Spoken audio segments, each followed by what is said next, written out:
शुरू हो गयल दांव, शुरू हो गयल दांव, मालूम हो ना 22 का हो चुनाव, मालूम हो ना हिंदू मुसलमान पर जहरे बोआई, हिंदू मुसलमान पर जहरे बोआई और नासूर बनल घाव, मालूम हो ना।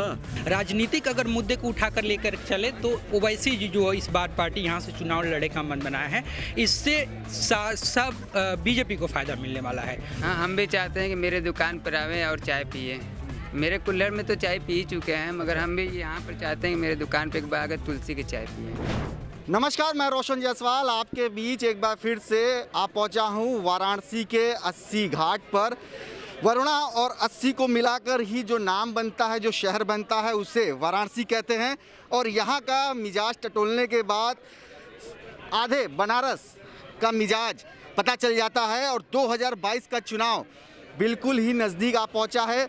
आइए जानते हैं लोगों से इन चाय की चुस्कियों के साथ कि आखिर क्या है इस बार 2022 का मिजाज। चाय बनकर तैयार हो चला है और उसमें तुलसी पड़ रही है और बड़ी शिद्दत के साथ चाय तैयार की जा रही है। साथ ही यहाँ पीछे घाट पे अभी आरती हो रही थी। पूरा बनारसी मिजाज और मूड बना हुआ है। इस बीच में हमारे साथ कुछ लोग यहाँ मौजूद हैं जिनसे जानते हैं कि इस बार 2022 में ऊँट किस तरफ करवट बैठेगा। 2022 हमारे उत्तर प्रदेश में जो 22 में होने वाले चुनाव है उसके साथ कई राज्यों का होगा, लेकिन मैं उत्तर प्रदेश का वासी हूँ, इसलिए उत्तर प्रदेश के बारे में जानता हूँ कि। अपना नाम और परिचय दीजिए, कहाँ से आप? जी, मेरा नाम बद्री विशाल है, मैं काशी में ही पैदा हुआ हूँ, मैं यही का सबसे छोटा कवि हूँ। बताइए। मैं एक चूँकि कवि हूँ तो मैं अपनी कविताओं से थोड़ा बताने का प्रयास करता हूँ कि शुरू हो गयल दांव, मालूम हो ना। एक बनारसी बोली है, बनारसी बोली जिसे काशिका बोली भी कहा जाता है। भोजपुरी के 3 अंग हैं, बल्लिका, मल्लिका, काशिका। बल्लिका बलिया के प्रांत में बोली जाती थी, मल्लिका बिहार प्रांत में बोली जाती थी और काशिका काशी प्रांत में बोली जाती थी। काशी प्रांत मैंने काशी नरेश के क्षेत्र में। तो काशिका बोली अर्थात बनारसी बोली, उसी बनारसी बोली की कविता है कि शुरू हो गयल दांव, शुरू हो गयल दांव, मालूम हो ना 22 का हो चुनाव, मालूम हो ना 22 कहो भाजपा बनाम कुल पार्टी हो, पार एक्के लगी नाव, मालूम हो ना भाजपा बनाम कुल पार्टी हो और भाजपा बनाम कुल पार्टी हो और पार एक्के लगी नाव, मालूम हो ना हिंदू मुसलमान पर जहरे बोआई, हिंदू मुसलमान पर जहरे बोआई और नासूर बनल घाव, मालूम हो ना नासूर बनल घाव, मालूम हो ना। और पाप धोआत हो 70 बरिस का, पाप धोआत हो 70 बरिस का, जो घूम के बताओ, मालूम हो ना, जो घूम के बताओ, मालूम हो ना। तो ये है बनारसी अंदाज, मालूम होना, क्योंकि हर बात में यहाँ बनारसी तड़का दिख जाता है। हमारे साथ कुछ युवा भी हैं। जी, अपना नाम और परिचय दीजिए। जी, मेरा नाम अविनाश कुमार पांडे है, मैं वाराणसी का ही। अविनाश जी, बनारस का अगर मन टटोलना है तो कहा जाता है वरुणा 80 में अगर 80 आ जाए तो आधे बनारस का मूड मिजाज पता चल जाता है। तो बनारस इस बार क्या कहता है, क्या काम हुआ है बनारस में योगी सरकार में, मोदी सरकार में? जी, जिस तरीके से अगर हम बात करें तो कल प्रधानमंत्री का दौरा भी था वाराणसी में और करोड़ों की सौगात दी गई। बात करें जिस जगह पे हम खड़े हैं यहाँ पे, कुछ साल की अगर बात करें 2014 से पहले, तो घाट पे खड़े रहने लायक की जगह नहीं थी। आप देखिए स्मार्ट बोर्ड भी लगाए गए। स्मार्ट बोर्ड के तहत ये इंडिकेट किया गया है कि घाट के इतिहास के बारे में बताया जाएगा। अगर बात कल के दौरे की हम करें तो साफ जाहिर है कि फिर से योगी ही सरकार आएगी, मोदी जी की ही सरकार आएगी। पूरा मन बन चुका है। राजनीतिक अगर मुद्दे को उठाकर लेकर चले तो ओवैसी जी जो इस बार पार्टी यहाँ से चुनाव लड़े का मन बनाया है, इससे सब बीजेपी को फ़ायदा मिलने वाला है।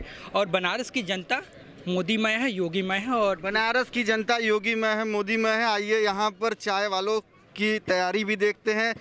दिन भर चाय बेचते हैं आप? दिन भर बेचते हैं। तो क्या आपके इर्द गिर्द जो बातें होती हैं वो किस तरह की बातें होती है? लोगों का मन मिजाज तो आप भी टटोलते होंगे। लोग क्या बातें करते हैं, किस पार्टी की ज़्यादा बात होती है? बात करते रहते हैं, मगर यही सुनते हैं कि फिर एक बार मोदी सरकार। ऐसा तो नहीं आप चाय वाले हैं और मोदी जी चाय वाले थे इस वजह से आप कह रहे हैं? कार्य अच्छा कर रहा है। हाँ। स्मार्ट सिटी है, रोड है, सड़क है, ये सब बहुत अच्छा कार्य चल रहा है। पर्यटक भी आते हैं, इसी जगह कभी मोदी जी आके चाय भी पिए थे, तो क्या लगता है आप भी चाहते हैं कभी चाय पिलाएं उनको? हाँ, हम भी चाहते हैं कि मेरे दुकान पर आवें और चाय पिए। मेरे कुल्हड़ में तो चाय पी चुके हैं, मगर हम भी यहाँ पर चाहते हैं कि मेरे दुकान पे एक बार आकर तुलसी की चाय पिए। तो 80 घाट। ये 80 घाट पर क्या नाम है आपका? मेरा नाम विजय है। तो 80 घाट पर विजय हैं और ये चाहते हैं कि मोदी जी यहाँ आकर एक बार उनकी तुलसी की चाय ज़रूर पिए। हम आगे बढ़ते हैं, देखते हैं घाट का जो नज़ारा है। और यहाँ पर अभी आरती हो रही थी और कुछ यहाँ पे स्थानीय के साथ सैलानी लोग जुटे हुए हैं और काफ़ी बनारसी अंदाज में यहाँ पर इसी तरह शाम ढलती है, लोग अपना टाइम पास करने या आनंद लेने यहाँ पर आते हैं, उमड़ते हैं। हमारे साथ कुछ युवा भी बैठे हैं, इनसे जानते हैं इनके परिचय के साथ। जी, अपने बारे में बताएं और इस बार बनारस का क्या मिजाज है, क्या बनारस कह रहा है? मेरा नाम सुजल चौरसिया है। इस बार बनारस का 2022 के चुनाव में तो जीतना तो योगी जी का लग रहा है। हमारे मुख्यमंत्री जी प्रेजेंट में हुए हैं, जीतना तो योगी जी का लग रहा है, महाराज जी का। तो अब आए थे, अभी समीकरण किए, रुद्राज का ओपनिंग किए हैं, रुद्राज जी बनाए हैं। और भी यहाँ पे घाटों का मतलब कि स्वच्छ साफ क्लीन सिटी सब योगी आदित्यनाथ जी की कृपा से हो रहा है। तो जैसा कि हम लोग देख रहे हैं, कल आए थे जी, 2 क्रूज़ का ओपनिंग भी किए थे और भी रुद्राज का ओपनिंग किए थे और भी तमाम उद्घाटन किए लगे। लेकिन अभी कुछ दिनों पहले तस्वीर भी आई थी जब बारिश हुई थी, पूरा जितने प्रोजेक्ट्स हैं वो जलमग्न भी हो गए थे। तो क्या कमियां हैं, क्या परेशानियां हैं, इसकी भी बारे में बात कीजिए।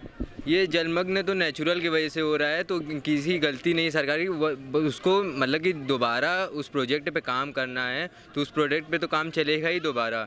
तो जो ये नेचुरल प्रोसेस है, तो इस नेचुरल प्रोसेस को कोई रोक नहीं सकता। तो विरोधी पार्टी बोलते हैं कि अरे ये करवाए हैं, ये नहीं हुआ, ये नहीं हुआ, तो ये सब नेचुरल प्रोसेस है ना। तो नेचुरल प्रोसेस की वजह से प्राकृतिक आपदा है, इसका कुछ रोक टोक इसका हो नहीं सकता है।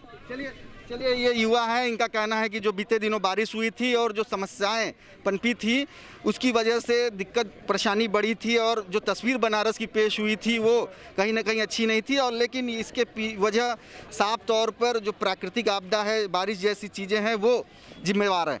जी, आप बताइए यहाँ किस वजह से आना होता है घाट पे और अभी क्या कर रहे हैं, अपना परिचय दीजिए। मेरा नाम शिवरंजनी मिश्रा है और मैं यहीं बनारस का रहने वाला हूं। और घाट पे हम लोग थोड़ा घाट की आरती देखने के लिए और साथ ही अपने मन को थोड़ा सा शांत करने के लिए घाट किनारे आते हैं। तो शांत हो जाएगा, लेकिन जिस तरह से सियासी घमासान मचा हुआ है, 2022 का चुनाव नज़दीक आ पड़ा है, तो क्या कहेंगे इस बार क्या होगा, किस तरह, किन मुद्दों को लेकर जनता वोट देगी? देखिए, पहले तो सामाजिक तौर पे जो भी कार्य अभी प्रेजेंट में सरकार कर रही है, अगर उस तरह पे बात किया जाए तो ज़्यादा चांसेस है कि भाजपा सरकार को ही बहुमत मिलने का चांसेस है। उसके अलावा बहुत सारी पार्टियां हैं जो कार्य कर रही हैं, मगर उनके कार्य किसी ज़मीनी स्थल से लेकर के कार्य नहीं हो पा रहे हैं, जैसा कि हम लोग को लग रहा है। और हमारे मोदी जी, योगी जी ने जिस तरीके का कार्यक्रम किया है बनारस से रिलेटेड लेकर के और पूरे यूपी को लेकर के, अभी प्रेजेंट टाइम में जैसे मैं बात करूँ, अभी बीते 15 तारीख को बनारस में रुद्राक्ष कन्वेंशन सेंटर का उद्घाटन किया गया है और न्यू ट्रामा सेंटर का भी उद्घाटन किया गया बनारस में। और बाकी 3 तलाक, ये सारी चीज़ें तो परियोजनाओं के उद्घाटन की बात हो गई जब मोदी जी आए हैं यहाँ पर, इस तरह की चीज़ों को किए हैं। लेकिन एक चीज़ ये बताइए कि अगर इतना ही सब कुछ रहता अच्छा, तो अभी स्नातक MLC के चुनाव हुए, उसमें भाजपा शिकस्त पाई। अभी जो पंचायत चुनाव हुए उसमें जो आंकड़े थे वो कहीं ना कहीं पीछे भाजपा को कर रहे थे, लेकिन जो जिला पंचायत अध्यक्ष से लेकर ब्लॉक प्रमुख पे किसी तरह जोड़ तोड़ करके उन्होंने बहुमत हासिल की। लेकिन अगर सब कुछ इतना आसान रहता और सब कुछ भाजपा के पक्ष में रहता तो ऐसी तस्वीर न आती सामने। जो राजनीतिक परिदृश्य है, जो चुनाव हुए हैं, वो कहीं ना कहीं भाजपा के विरोध की तरफ तो इशारा नहीं कर रहे हैं। नहीं, भाजपा से थोड़े लोग नाखुश हैं, क्योंकि मुख्य जो वर्तमान में एक महंगाई और बेरोजगारी, ये 2 एक मुद्दे ज़रूर रहेंगे। और हमको लगता है कि आम जनता इस पे विचार करेगी और आगे की कार्रवाई जो भी करें जनता। तो महंगाई और बेरोजगारी एक मुख्य मुद्दा जरूर रहेगी। बाकी जो काशी की जनता है उनका फिलहाल यहाँ के 80 घाट से यही मूड मिजाज दिख रहा है, बनारसी अंदाज में, वो भी कि इस बार एक बार फिर से योगी सरकार के साथ हैं वो, और इस बार एक बार फिर भाजपा को वह अपना सबसे ज़्यादा बहुमत देकर जिताने की कोशिश करेंगे। रोशन जायसवाल, वाराणसी, यूपी तक।